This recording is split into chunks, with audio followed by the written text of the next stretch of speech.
ஓம் சாந்தி. March 4, 2025 காலை முரளி. பாப்தாதா, மதுவனம். சாராம்சம்: இனிய குழந்தைகளே, ஆரம்பத்திலிருந்து பக்தி செய்தவர்களும் 84 பிறவி எடுத்தவர்களுமே உங்களுடைய ஞானத்தை அதிக அளவு ஆர்வத்துடன் செவிமடுப்பார்கள். அவர்கள் அனைத்தையும் சமீட்சைகளில் இருந்தே புரிந்து கொள்வார்கள். கேள்வி: ஓர் ஆத்மா தேவ குடும்பத்திற்கு நெருக்கமானவரா அல்லது தொலைவானவரா என்று எவ்வாறு உங்களால் அடையாளம் காண முடியும்? பதில்: உங்களுடைய தேவ குடும்பத்திற்கு சொந்தமான ஆத்மாக்கள் இந்த ஞானத்தின் அனைத்து விடயங்களையும் ஏற்றுக்கொள்வதுடன் குழப்பம் அடையவும் மாட்டார்கள். அவர்கள் எந்த அளவிற்கு அதிக பக்தி செய்துள்ளனரோ அந்த அளவிற்கு புரிந்து கொள்ள முயற்சிப்பார்கள். எனவே குழந்தைகளாகிய நீங்கள் முதலில் ஒவ்வொருவரதும் நாடி துடிப்பை உணர்ந்த பின்னரே அவர்களுக்கு சேவை செய்ய வேண்டும். ஓம் சாந்தி. ஆன்மீக தந்தை இங்கே அமர்ந்திருந்து ஆன்மீக குழந்தைகளாகிய உங்களுக்கு விளங்கப்படுத்துகின்றார். ஆன்மீக தந்தை அசரீரி ஆனவர். அவர் இந்த சரீரத்தின் மூலமாக எங்களுக்கு விளங்கப்படுத்துகின்றார் என்பதை குழந்தைகளாகிய நீங்கள் புரிந்து கொள்கின்றீர்கள். ஆத்மாவாகிய நானும் அசரீரியானவன். நான் இந்த சரீரத்தின் மூலம் செவிமடுக்கின்றேன். இப்பொழுது இரு தந்தையரும் ஒன்றாக உள்ளனர். இரு தந்தையரும் இங்கே இருக்கின்றார்கள் என்பது குழந்தைகளாகிய உங்களுக்கு தெரியும். மூன்றாவது தந்தையையும் உங்களுக்கு தெரியும். எவ்வாறாயினும் இவர் பிரம்ம பாபா. அவரிலும் லௌகீக தந்தை பார்க்க சிறந்தவர். ஆனால் மற்றவரே சிவபாபாவே சிறந்தவர் ஆவார். அதுவும் வரிசை கிரமமே ஆகும். ஆகையினால் இப்பொழுது நீங்கள் உங்களுடைய லௌகீக தந்தையின் உறவு முறையிலிருந்து அப்பால் விலகி இந்த இரு தந்தையருடன் உறவு முறையை கொண்டிருக்கின்றீர்கள். நீங்கள் எவ்வாறு மக்களுக்கு விளங்கப்படுத்த வேண்டும் என தந்தை இங்கே அமர்ந்திருந்து கூறுகின்றார். கண்காட்சிகள், விழாக்கள் போன்ற இடங்களில் பல மக்கள் உங்களிடம் வருவார்கள். அனைவருமே 84 பிறவிகள் எடுக்க மாட்டார்கள் என்பது உங்களுக்கு தெரியும். ஒருவர் 84 பிறவி எடுத்தவரா அல்லது 10 பிறவி அல்லது 20 பிறவி எடுத்தவரா என எவ்வாறு உங்களால் தெரிந்து கொள்ள முடியும்? ஆரம்பத்திலிருந்து பெருமளவு பக்தி செய்தவர்கள் அதற்கு சமனாக சிறந்த பலனை விரைவாக பெறுவார்கள் என்பதை இப்பொழுது குழந்தைகளாகிய நீங்கள் புரிந்து கொள்கின்றீர்கள். அவர்கள் குறைந்த அளவு பக்தி செய்திருந்தால் அல்லது சற்று தாமதமாக ஆரம்பித்திருந்தால் அவர்கள் தாமதமாகவும் குறைந்த அளவு பலனையுமே பெறுவார்கள். பாபா சேவை செய்யும் குழந்தைகளுக்கு இதை விளக்கப்படுத்துகின்றார். நீங்கள் பாரத தேசத்து மக்கள். எனவே நீங்கள் தேவர்களில் நம்பிக்கை கொண்டுள்ளீர்களா என அவர்களிடம் வினவுங்கள். பாரதத்திலே லட்சுமி நாராயணனின் ராஜ்யம் இருந்தது. 84 பிறவிகள் எடுத்தவர்களும் ஆரம்பத்தில் இருந்தே பக்தி செய்தவர்களும் ஆதி சனாதன தேவி தேவதா தர்மம் உண்மையில் இங்கே இருந்தது என மிக விரைவாக புரிந்து கொள்வார்கள். அவர்கள் பெருமளவு ஆர்வத்துடன் செவிமடுப்பார்கள். மற்றவர்கள் வந்து சுற்றி பார்த்துவிட்டு எதுவுமே கேட்காமல் சென்று விடுவார்கள். இது அவர்களது புத்தியில் எதுவுமே பதியாதது போன்றதாகும். ஆகையினால் அவர்கள் இதுவரை இங்கு சொந்தமானவர்கள் இல்லை என்பது புரிந்து கொள்ளப்படுகிறது. பின்னர் அவர்கள் புரிந்து கொள்ளக்கூடும். சிலர் புரிந்து கொண்டு உடனடியாகவே தலையை ஆட்டுவார்கள். இந்த 84 பிறவிகளின் கணக்கு மிக சரியானது. நான் முழுமையாக 84 பிறவிகள் எடுத்துள்ளேனா என எவ்வாறு நான் புரிந்து கொள்ள முடியும் என அவர்கள் வினவுவார்கள். அச்சா, நீங்கள் 84 பிறவிகள் இல்லாவிடின் 82 பிறவிகளாவது எடுத்திருப்பீர்கள். ஆனால் குறைந்தபட்சம் நீங்கள் தேவ தர்மத்துக்குள்ளாவது வந்திருப்பீர்கள். அவர்களுடைய புத்தியால் இந்தளவானது ஏற்றுக்கொள்ள முடியவில்லை என்றால் அவர்கள் 84 பிறவிகள் எடுக்கவில்லை என நீங்கள் புரிந்து கொள்ளலாம்.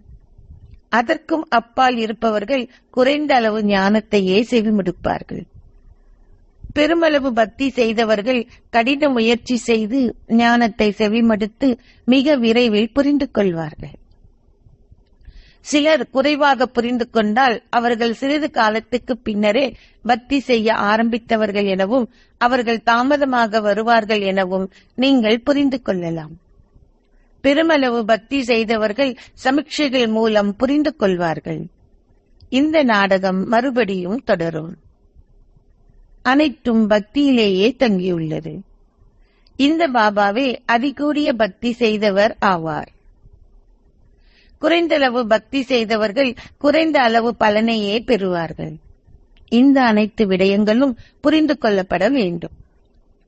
மேலோட்டமான புத்தியை கொண்டவர்களால் இந்த விடயங்களை கிரகிக்க முடியாது. கண்காட்சிகளும் விழாக்களும் தொடர்ந்தும் இடம்பெறும். அவை அனைத்தும் வேறுபட்ட மொழிகளில் இடம்பெறும். நீங்கள் உலகில் உள்ள அனைவருக்கும் விளங்கப்படுத்த வேண்டும். நீங்களே உண்மையான தீர்க்கதரிசிகளும் தூதுவர்களும் ஆவீர்கள். அந்த மத ஸ்தாபகர்கள் எதையுமே செய்வதில்லை. அவர்கள் குருமார் அல்லர். அவர்கள் தங்களை குருமார் என அழைக்கின்றார்கள். ஆனால் அவர்கள் ஜீவன் முக்தியை அருள்பவர்கள் அல்லர். அவர்கள் தங்களை குருமார்கள் என அழைக்கிறார்கள். ஆனால் அவர்கள் ஜீவன் முக்தியை அருள்பவர்கள் அல்லர். அவர்கள் வருகின்ற நேரத்தில் அவர்களுடைய சத்சங்கங்கள் இருப்பதில்லை. எனவே அவர்கள் யாருக்கு ஜீவன் முக்தி அளித்திருப்பார்கள்? ஒரு குரு என்றால் ஜீவன் முக்தி அளிப்பவரும் இந்த துன்ப உலகிலிருந்து ஆத்மாக்களை அமைதி தாமத்துக்கு அழைத்துச் செல்பவரும் ஆவார். கிறிஸ்து போன்றோர் குரு என அழைக்கப்படுவதில்லை. அவர்கள் மத ஸ்தாபகர்கள். அவர்களுக்கு வேறு எந்த அந்தஸ்தும் இல்லை.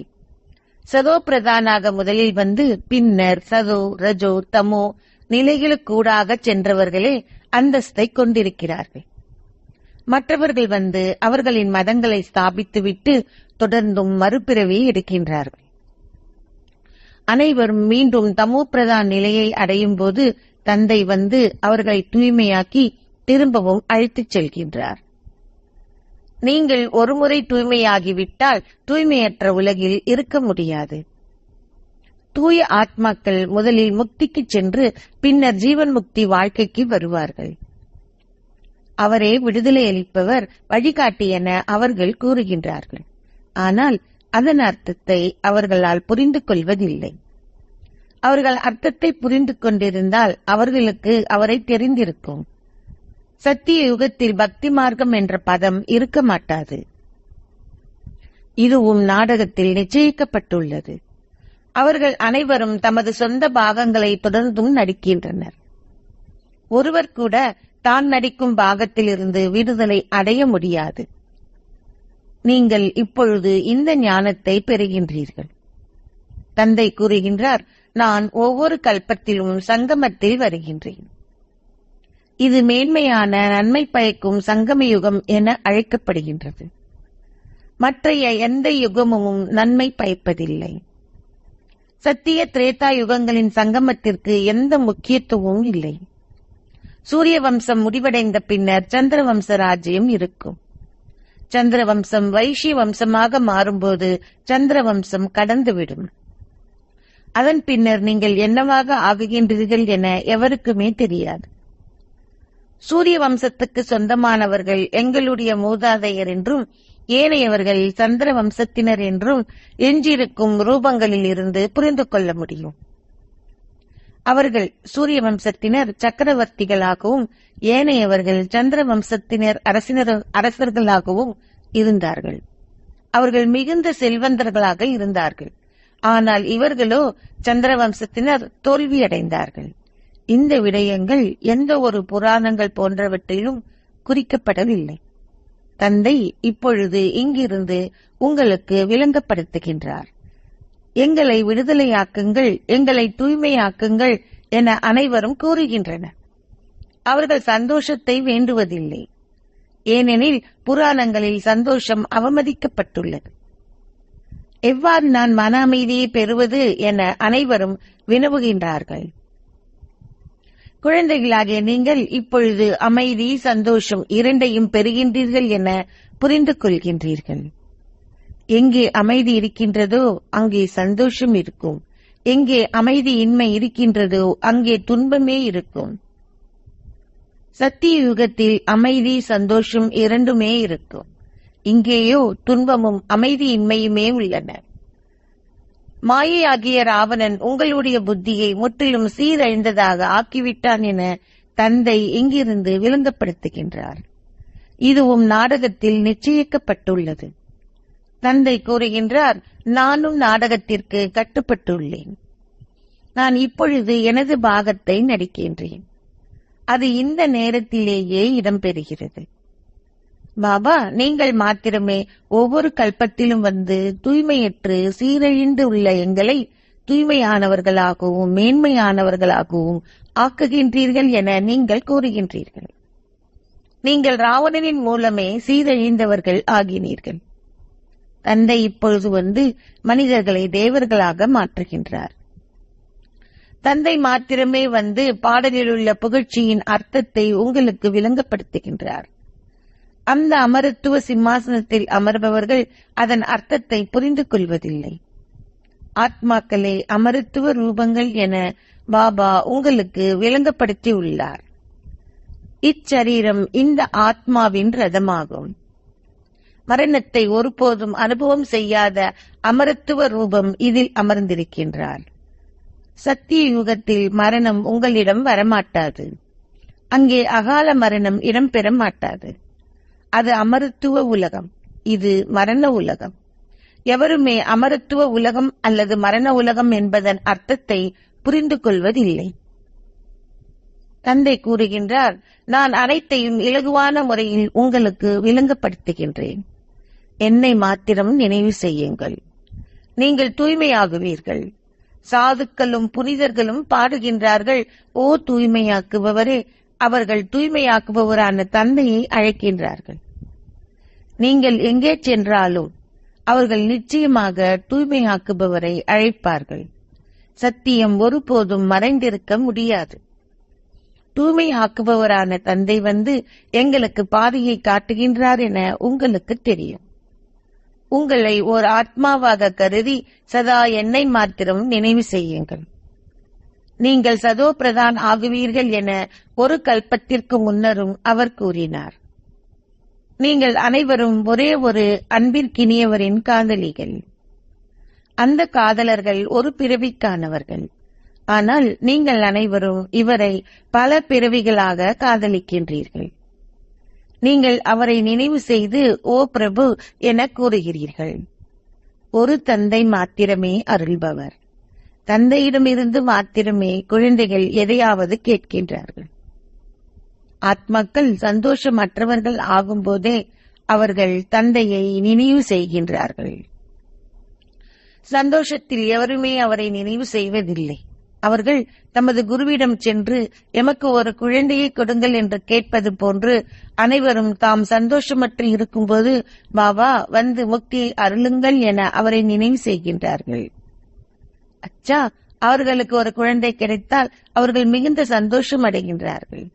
எவ்வாறாயினும் அவர்கள் ஒரு குழந்தையை பெறவில்லை என்றால் அது கடவுளின் சித்தம் என கூறுகிறார்கள். அவர்கள் நாடகத்தை புரிந்து கொள்வதே இல்லை. அவர்கள் நாடகத்தை பற்றி பேசுவார்களாயின் அவர்களுக்கு அனைத்துமே தெரிந்திருக்க வேண்டும். உங்களுக்கு நாடகம் பற்றி தெரியும், வேறு எவருக்கும் அது தெரியாது. அது எந்த புராணங்களிலும் குறிப்பிடப்படவில்லை. நாடகம் என்றால் நாடகமே. நீங்கள் அதன் ஆரம்பம், மத்தி, இறுதி பற்றி அறிந்திருக்க வேண்டும். தந்தை கூறுகின்றார், நான் 5000 வருடங்களுக்கு முன்னர் தந்தை கூறுகின்றார் நான் 5000 வருடங்களுக்கு ஒரு முறை வருகின்றேன். 4 யுகங்களும் முழுமையாக சமமானவை ஆகும். ஸ்வஸ்திகாவுக்கு முக்கியத்துவம் கொடுக்கப்படுகின்றது. அவர்கள் வைத்திருக்கும் கணக்கு புத்தகத்தில் ஸ்வஸ்திகா ஒன்று வரையப்படுகிறது. இதுவும் கூட எவ்வாறு நாங்கள் லாபம் ஈட்டி பின்னர் நட்டம் அடைகின்றோம் என்ற கணக்கு புத்தகமாகும். இழப்பு ஏற்பட்டு இப்பொழுது நாங்கள் முற்றிலும் இழந்த நிலையை அடைந்து விட்டோம். இது வெற்றி தோல்வி பற்றிய நாடகம். செல்வம் ஆரோக்கியமும் இருக்கும் போது சந்தோஷமும் இருக்கும். இது வெற்றி தோல்வி பற்றிய நாடகம். செல்வமும் ஆரோக்கியமும் இருக்கும் போது சந்தோஷமும் இருக்கும். எவ்வாறாயினும் செல்வம் இருந்து ஆரோக்கியம் இல்லை எனில் சந்தோஷம் இருக்க மாட்டாது.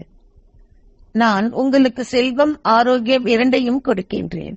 எனவே நீங்கள் சந்தோஷத்தையும் கொண்டிருப்பீர்கள். ஒருவர் சரீரத்தை விடும்போது ஆத்மா சொர்க்கத்திற்கு சென்று விட்டதாக அவர்கள் கூறுகின்றார்கள். இருந்தும் உள்ளூர அவர்கள் துன்பத்தையே அனுபவம் செய்கின்றார்கள். எவ்வாறாயினும் அவர்கள் மேலும் சந்தோஷம் அடையவே வேண்டும். அவர்கள் ஏன் அந்த ஆத்மாவை இந்த நரகத்திற்கு திரும்பி வருமாறு அழைக்கின்றார்கள்? அவர்கள் எதையுமே புரிந்து கொள்வதில்லை. தந்தை இப்பொழுது வந்து இந்த விடயங்கள் அனைத்தையும் உங்களுக்கு விளங்கப்படுத்துகின்றார். அவர் விதையினதும் விருட்சத்தினதும் ரகசியங்களை உங்களுக்கு விளங்கப்படுத்துகின்றார். இவ்வாறான விருட்சத்தின் படத்தை வேறு எவராலும் உருவாக்க முடியாது. இவர் அதை உருவாக்கவும் இல்லை, அதை ஒரு குருவிடம் இருந்து கற்றுக்கொள்ளவும் இல்லை. அவர் குருவிடமிருந்து கற்றிருந்தால் அந்த குருவுக்கு மேலும் பல சீடர்கள் இருந்திருப்பார்கள். ஒரு குருவே இவருக்கு அனைத்தையும் கற்பித்திருப்பார் என மக்கள் நினைக்கின்றார்கள். அல்லது பரமாத்மாவின் சக்தி இவருனுள் பிரவேசித்திருக்கும் என அவர்கள் நினைக்கிறார்கள். எவ்வாறாயினும் எவ்வாறு பரமாத்மாவின் சக்தி இவரினுள் பிரவேசிக்க முடியும்? அந்த அப்பாவிகள் எதையுமே புரிந்து கொள்வதில்லை. தந்தை தானே அமர்ந்திருந்து உங்களுக்கு அனைத்தையும் கூறுகின்றார். நான் சாதாரண பழைய சரீரத்தில் பிரவேசிக்கிறேன் என அவர் கூறுகிறார். நான் உங்களுக்கு கற்பிக்க வருகின்றேன். அவரும் செவிமடுக்கிறார். அவரது கவனம் என் மீது உள்ளது. அவரும் ஒரு மாணவரே. அவர் தன்னை வேறு எந்த விதமாகவும் அழைப்பதில்லை. மனித குலத்தின் தந்தையாக இருப்பதுடன் அவர் ஒரு மாணவரும் ஆவார். விநாசத்தின் காட்சிகளை கண்ட போதிலும் அவர் எதையுமே புரிந்து கொள்ளவில்லை.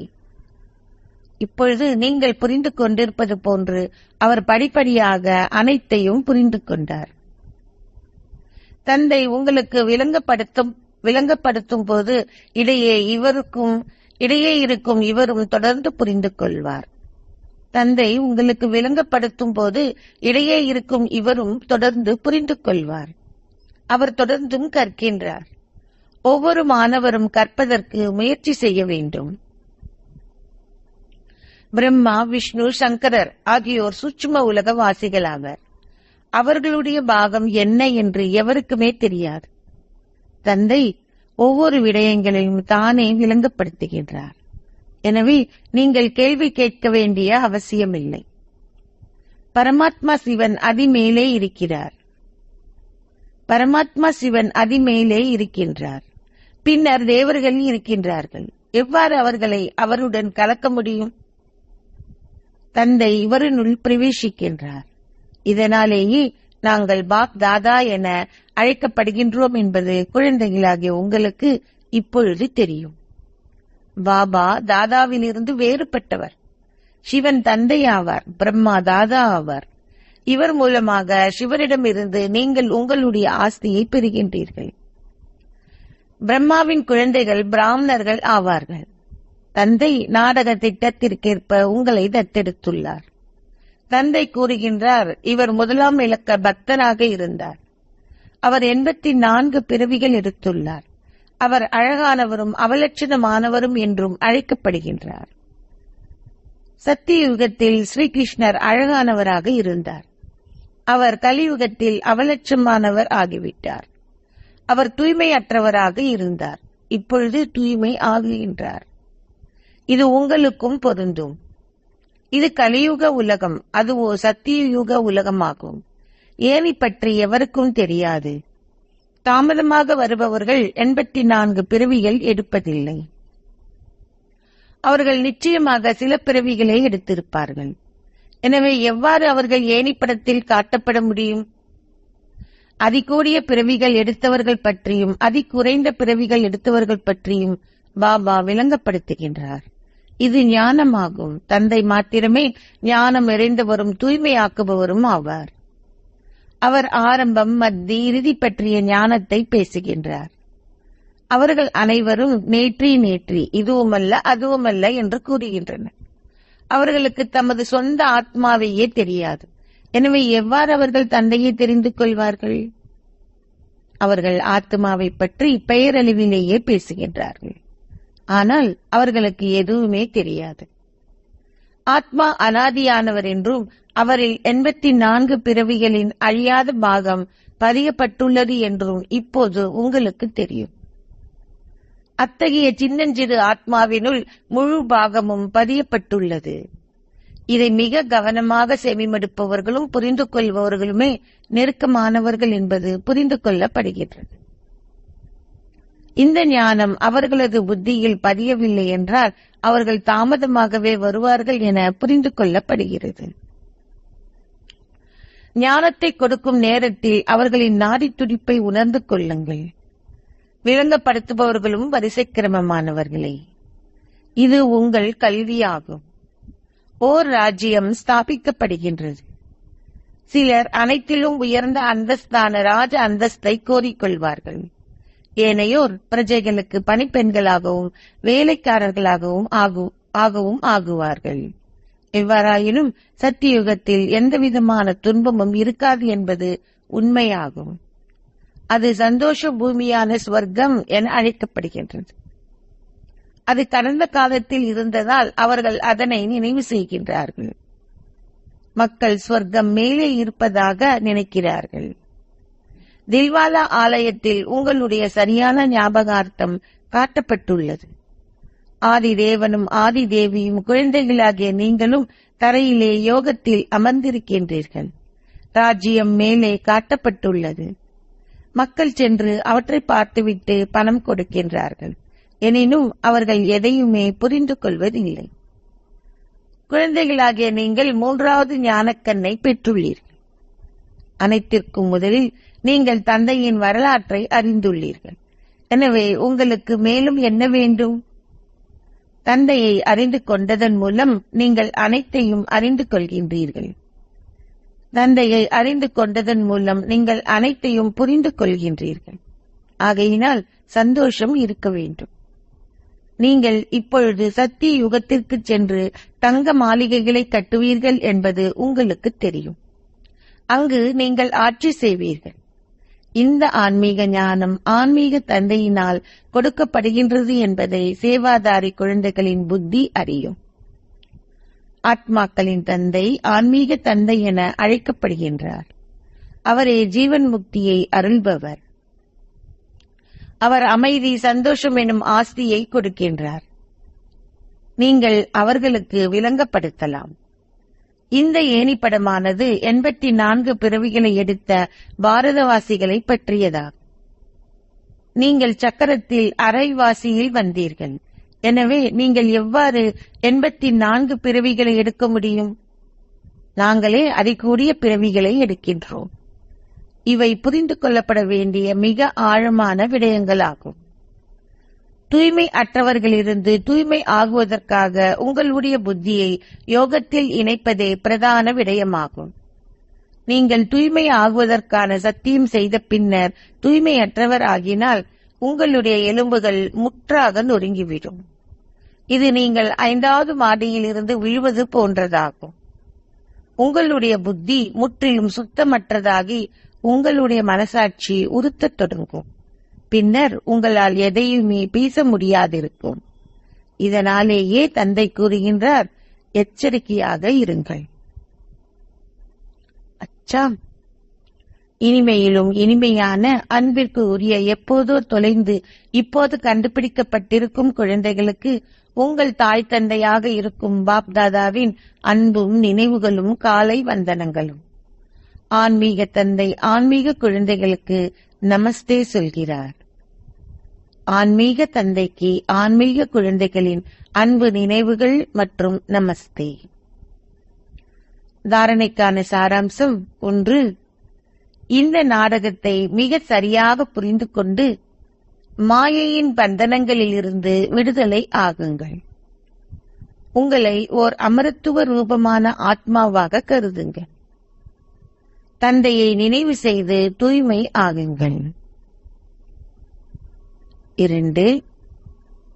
உண்மையான தீர்க்கதரிசியாகவும் தூதுவராகவும் ஆகி அனைவருக்கும் அமைதி தாமத்திற்கும் சந்தோஷ தாமத்திற்குமான பாதையை காட்டுங்கள். இந்த நன்மை பயக்கும் சங்கம யுகத்தில் சகல ஆத்மாக்களுக்கும் நன்மை செய்யுங்கள். ஆசீர்வாதம். நீங்கள் தந்தையையும் உங்களின் சேவையையும் உணர்ந்தவராக இருப்பதன் மூலம் சகல கவர்ச்சிகளில் இருந்தும் விடுபட்டவராகி நிலையான ஸ்திரமான ஸ்திதியை அனுபவம் செய்வீர்களாக. நீங்கள் தந்தையையும் உங்கள் சேவையையும் உணர்ந்தவராக இருப்பதன் மூலம் சகல கவர்ச்சிகளில் இருந்தும் விடுபட்டவராகி நிலையான ஸ்திரமான ஸ்திதியை அனுபவம் செய்வீர்களாக. ஒரு வேலையால் எப்போதும் தனது சேவையையும் தனது எஜமானனையும் நினைப்பார். அதேபோல் உலக சேவகர்களான நீங்கள் உண்மையான சேவையாளர் குழந்தைகளான உங்களால் தந்தையையும் சேவையையும் தவிர வேறு எதையும் நினைக்க முடியாது. இதன் மூலம் மட்டுமே நீங்கள் நிலையான மற்றும் ஸ்திரமான ஸ்திதியை அனுபவம் செய்கிறீர்கள். ஒரே ஒரு தந்தையின் இனிமையை தவிர ஏனைய அனைத்து சுவைகளும் ருசியற்றவையாகவே இருக்கும். ஒரே ஒரு தந்தையின் இனிமையை நீங்கள் ருசிப்பதால் உங்களால் வேறு எதை நோக்கியும் கவரப்பட முடியாது.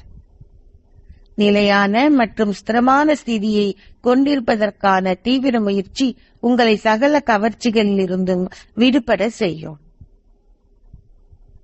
ஸ்லோகம்.